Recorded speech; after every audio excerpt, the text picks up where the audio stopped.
a bold statement, Gift Ostalos Siziwa has emphasized that freedom is not achieved by appealing to the moral sense of oppressors.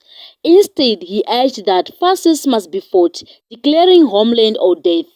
Siziwa's statement resonates with his history as a staunch democracy activist and former student leader.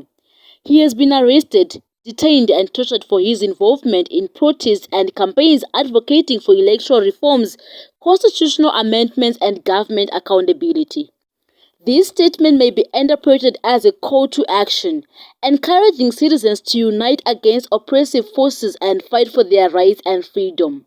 Siziwa's declaration may also be seen as a response to the current political climate in Zimbabwe, where the opposition parties has faced challenges and controversies, including the recall of MPs and councillors, power struggles and police crackdowns on their rallies. His statement has sparked debate and discussion among citizens, with some expressing support for his stance while others have raised concerns about the potential consequences of such a call to action.